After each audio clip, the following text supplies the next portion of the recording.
En este video vamos a calcular la tasa de crecimiento de ventas, un elemento importantísimo para separar entre value stocks y growth o glamour stocks, un elemento también sumamente malinterpretado, ya que el crecimiento en sí no agrega valor económico, simplemente magnifica los resultados que la empresa tiene. Si los resultados son buenos, los hace crecer, bueno, los agranda rápidamente.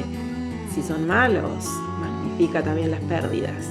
Una buena tasa de crecimiento tiene que ser calculada por un inversor fundamental, forma parte de razones financieras, como por ejemplo el PEG ratio, forma parte de la evaluación, ya sea por flujos descontados o también en la pirámide de Ben Graham. Es decir, que muy importante conocer qué tasa de crecimiento ha logrado en ventas y también en utilidades la compañía en, bueno, su historia, sus últimos 10 años de historia, por ejemplo. Vamos entonces con el cálculo del primero de los 11 tests que vamos a realizar para determinar si hay una ventaja competitiva durable. Para cada test vamos a ver primero la fórmula, segundo vamos a desarrollarlo en Excel, tercero si hay un target que queremos alcanzar entre tanto y tanto, o un máximo o un mínimo, si hay un objetivo, para determinar si si la empresa pasa el test o no lo pasa. Y por último, una conclusión. Bueno, vamos entonces con el primero de nuestros elementos del dashboard, lo vamos a graficar a la izquierda, arriba, y este es entonces el crecimiento de ventas. Analicemos el crecimiento de algunas compañías. Les traje algunos ejemplos. Por ejemplo, podemos encontrar crecimientos negativos.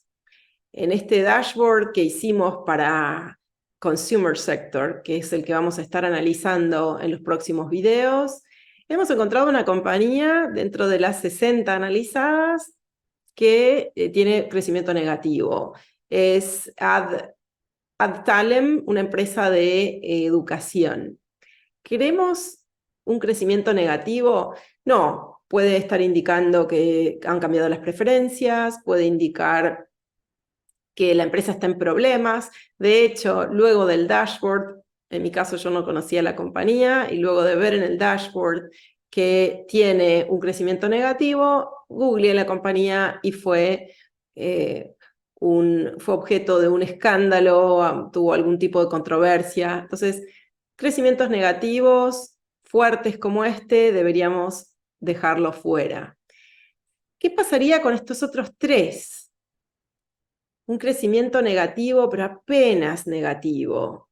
No podemos descartar una compañía con un pequeño crecimiento negativo. Hay algunas que son súper rentables. El ejemplo que da Peter Lynch son las funerarias, que son necesarias para la gente, nadie quiere invertir en ellas, nadie las está analizando, no son glamorosas, pueden incluso tener un crecimiento negativo, pero si son muy rentables, bueno, hay que analizarlas. Siempre el crecimiento de la mano de la rentabilidad. Estos dos ratios siempre deben ir juntos. Entonces no podríamos descartar esta segunda compañía, se llama United Guardian.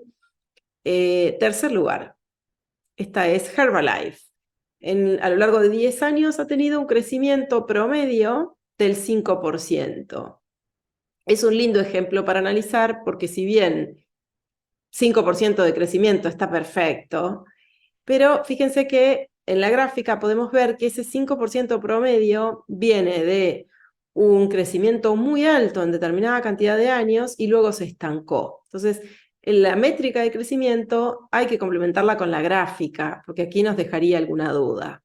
Adicionalmente, si bien 5% está bien como crecimiento, la empresa no es rentable o deberíamos analizar su modelo de negocio, su rentabilidad. Entonces, tal vez la descartemos por otros motivos.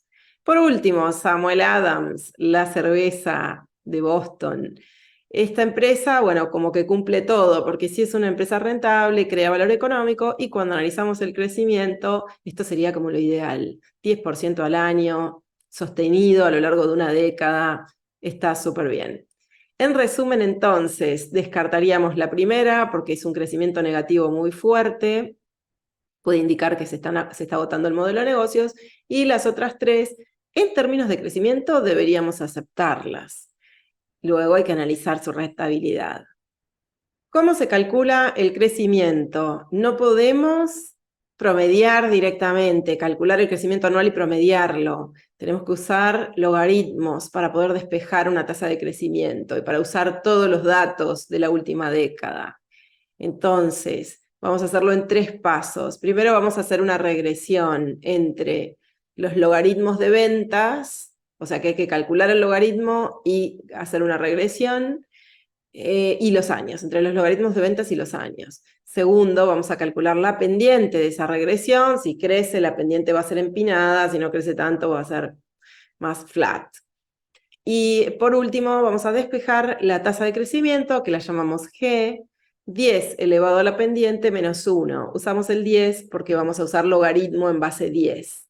Si quieren usar logaritmo natural, bueno, no lo recomiendo, pero sería logaritmo en base E. Entonces habría que reemplazar 10 por el 271. Vamos entonces al Excel. ¿Cómo calculamos una tasa de crecimiento con los logaritmos? Primero voy a calcular el logaritmo de cada una de las ventas históricas. Aquí tengo los estados financieros de una de las compañías que estamos usando para el análisis en este video y los siguientes, que es Grand Canyon Education, LOPE, una de las 60 compañías de consumo que teníamos en el dashboard. Y bueno, vamos a calcular para cada venta su logaritmo. Voy a usar logaritmo en base 10. La función en Excel es log. Es igual en español y en inglés. Log. Entonces, el dato que me pide es solamente cuáles son las ventas. Luego vamos a testear. Por eso a la derecha hay como una especie de testeo y conclusión. Vamos a tener que resumir los resultados de este test. Ok, calculemos el logaritmo para cada venta. Log, y busco el top line, la primera línea en el estado de resultados, que son las ventas. Lo calculo. Listo. El segundo paso es hacer una regresión entre los logaritmos de ventas, que eso va a estar en el eje Y, es decir, en el eje vertical, y los años, que van a estar en el eje X, el eje horizontal. Por supuesto, esas dos matrices tienen que tener el mismo tamaño. O sea que vamos a usar 10 datos para el eje Y, 10 datos para el eje X. La función para calcular la pendiente en Excel es, en español, pendiente, o en inglés, slope. Yo tengo Excel en inglés, así que slope. Y nos va a pedir 2 matrices, es decir, 2 grupos de datos. ¿Qué queremos poner en el eje Y y qué queremos poner en el eje X? En el eje Y, los logaritmos de ventas, toda esa línea que acabamos de calcular. Y en el eje X, los años. Por ejemplo, aquí tenemos datos de una década, desde 2013, 2014, hasta llegar a 2022. Por último, despejar la tasa. 10 elevado a toda esa pendiente menos 1. Y ahí tenemos G. Yo lo voy a hacer en la misma celda. 10 elevado a la pendiente menos 1. Y ahí tenemos G, la tasa de crecimiento de ventas. Y si ya es el promedio, ya es una sola tasa que resume, usa todos los datos, es parecido a un CAGR, es parecido a una tasa geométrica, pero la diferencia es que el CAGR es solo entre puntas. Esta es mejor porque usamos toda la información de los últimos 10 años. Por favor, no calculen un promedio aritmético, no se puede simplemente sumar y dividir por 10, porque es una exponencial. Vamos a ponerle un target, 3%. ¿Es un buen crecimiento? Bueno, como dijimos, como mínimo queremos que sea positivo, entonces que sea mayor a 0. Si fuera demasiado alto, por ejemplo, Peter Lynch considera demasiado alto una empresa que crece más del 50% anual, tal vez quisiéramos poner también una alerta, que no pase tampoco el test. Yo por ahora voy a pedirle solo que sea positivo, y le voy a poner una fórmula if que diga que sí, el promedio que acabo de calcular, es decir, el resultado de mi test, es mayor a 0, que, ok, es un punto a favor de pensar que la empresa tiene una ventaja competitiva durable. En caso que no lo pase a este test, bueno, no significa que haya que descartar la compañía, pero es una alerta, es un test que la empresa falla. Si quieren poner también que sea menor al 50% por año, pueden poner eso también aquí con una alerta, ya que las empresas que crecen demasiado tienen otro tipo de problemas. Como veíamos, el crecimiento en sí no es malo, pero nos puede indicar que estamos frente a una empresa que no va a ser interesante analizar. Las empresas de alto crecimiento son las glamour stocks o también llamadas growth stocks y han sido históricamente una muy mala inversión. Suelen estar muy caras, a relaciones de price to earnings, price to value muy altas. Entonces eso también puede ser una alerta si quieren agregarlo aquí. Entonces, para cerrar, el test, ¿cómo es el test en este caso? Que el crecimiento sea mayor a cero, el crecimiento calculado con logaritmos. Y si quieren, también agregar que sea menor al 50%. Nos vamos con una frase de Peter Lynch, quien dice, mire, todo el mundo está enfocado en las empresas de alto crecimiento, que ahí es donde está el ruido y la furia. Yo no, yo compro en industrias como tenedores y cuchillos plásticos, ¿no? O funerales, donde ahí es donde están los ganadores, dice Peter Lynch.